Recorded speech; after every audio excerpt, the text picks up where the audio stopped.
7h38. Vamos a Brasília ao vivo. O Supremo Tribunal Federal retoma hoje o julgamento da suposta trama golpista. Aline Becht chega ao vivo com as informações pra gente. Oi, Aline, bom dia para você, boa semana.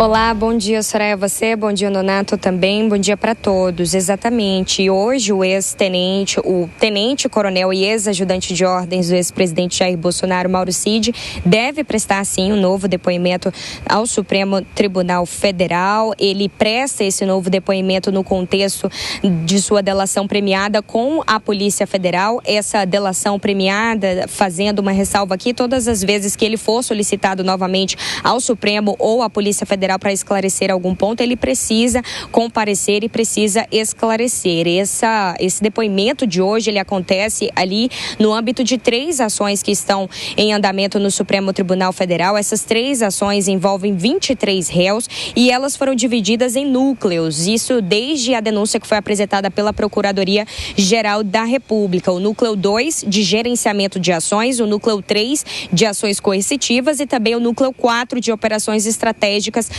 de desinformação, na tentativa de massificar a população para poder aderir a essa suposta tentativa de golpe de Estado. Então, Mauro Cid pode ser questionado sobre alguns pontos que eu trouxe aqui para vocês, mas sobre vários outros que podem estar em divergência ali com outros depoentes, com outros envolvidos, tendo em vista que essa delação premiada de Mauro Cid, ela funciona como uma das principais fontes de informação para esse processo da tentativa de golpe de Estado, até porque Cid, desde o início da sua delação à Polícia Federal, ele já confirmou a tentativa de golpe de Estado, e inclusive isso foi colaborado para a acusação da PGR. Ele disse que presenciou grande parte dos fatos, embora ele não afirme ter participado ali diretamente, mas que participou ali nos bastidores observando o que acontecia. Então ele pode ser questionado sobre Bolsonaro e a minuta do golpe novamente, até porque ele diz que Bolsonaro leu e alterou a minuta do golpe,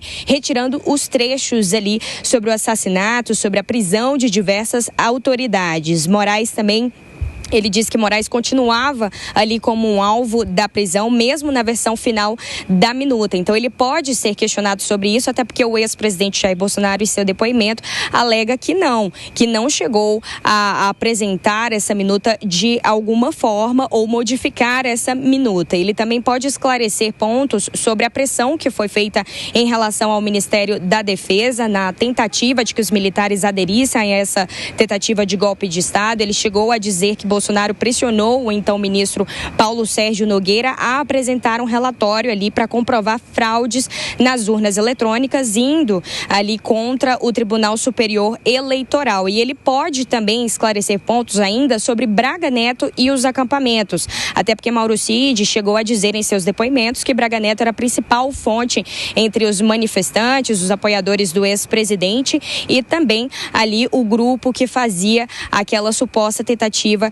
de golpe de Estado. Ele chegou a confirmar também que recebeu uma sacola de vinho que tinha dinheiro e que esse dinheiro serviu para custear toda essa tentativa de golpe, e Braga Neto chegou a negar tudo isso. Inclusive, recentemente foi feita uma cariação no Supremo Tribunal Federal entre esses depoimentos, porque foram encontradas divergências ali, e o ministro Alexandre de Moraes precisa, então, fazer os esclarecimentos para a fase final do processo. Ele chega a citar também um depoimento, só para concluir, o plano Punhal Verde e Amarelo, que já previa ali o assassinato do presidente Lula, também do vice-presidente Geraldo Alckmin e também do próprio ministro Alexandre de Moraes. Ele disse que soube desse plano apenas pela imprensa, que não participou desse plano e que só soube disso após a prisão dos envolvidos nesse plano Punhal Verde e Amarelo.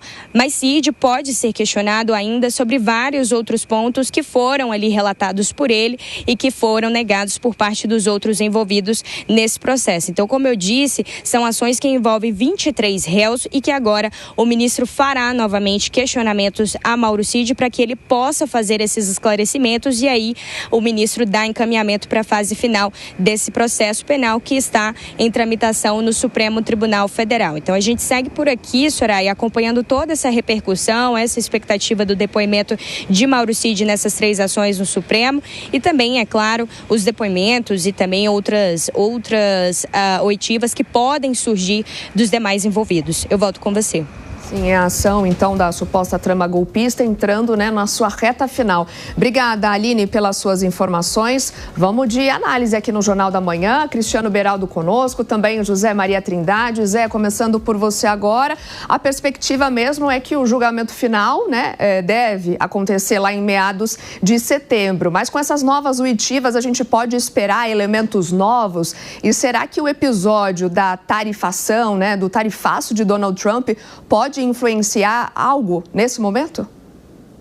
Eu não acredito que uma pressão externa possa interferir na decisão do Supremo Tribunal Federal. Aliás, eu acho uma estratégia muito arriscada e contraproducente. Ou seja, você fazer uma pressão externa a juízes que vão te julgar não é um bom conselho. Esse processo está indo rápido demais. Eu gosto de dizer que são prazos legais. São sim, a justiça define prazos para as partes e nunca para os juízes. E é por isso que os processos, às vezes, demoram anos e anos. Esse processo é inusual, não é normal ser tão rápido assim, mas são prazos legais. E a tendência é que, pelo menos, o primeiro grupo seja totalmente concluído o julgamento neste ano. Essa fase de audiência de testemunhas, ela tem demonstrado, principalmente a gente tem exemplo do primeiro grupo, de que as testemunhas de acusação, elas reverberam muito mais do que as testemunhas de defesa. É no sentido de que a tendência é mesmo a condenação. O tenente-coronel Cid é uma figura central, é o início desse processo, lá de trás de um cartão de vacinação. O processo do cartão foi até já arquivado, mas através dele é que se originou todo esse processo. E é um depoimento que tem sim buracos, tem sim desencontros. Ele, num certo momento, não queria fazer a delação, mas queria, ao mesmo tempo, o instinto militar dizer que ele não deveria entregar ninguém, mas a situação dele, levando em consideração o pai, a mulher e filha, o levaram a fazer esse depoimento. Não é mais o depoimento do Cid, Existem outras provas, outras comprovações de cruzamento de dados que fazem esse processo andar. E as condenações não são só por passar batom na estátua e quebrar a vidraça, não. São 5 condenações de crimes graves. Beraldo, queria te ouvir também. O Mauro Cid tem muito ainda a acrescentar diante daquilo que já falou tanto ao Supremo? Nonato, a situação de Mauro Cid, ela é extremamente delicada, porque, ao que tudo indica, nesse Brasil do absurdo que estamos vivendo hoje, não há a menor hipótese de haver uma absolvição para nenhum dos acusados. E esse Brasil é tão absurdo que estamos vendo um depoimento sobre uma carta que citava ali pessoas que seriam presas ou eliminadas e tal, e o ministro que está julgando é citado na carta. Quer dizer, não há atentado maior ao senso de justiça do que aquele que é objeto da acusação, que é objeto da ameaça que foi feita pelo réu, está julgando o caso. Pois bem, essa é a realidade que temos. E me parece que, diante da dinâmica que se estabeleceu, há uma plena disposição não apenas de prender todos os acusados, mas inclusive Mauro Cid. Eu vejo um esforço muito grande para que se constate todas as incoerências, os furos no depoimento, na delação premiada de Mauro Cid, para que, no momento certo, essa delação premiada seja cancelada e ele vá em cana, assim como os outros. Esse, me parece, será o desfecho de todo esse julgamento.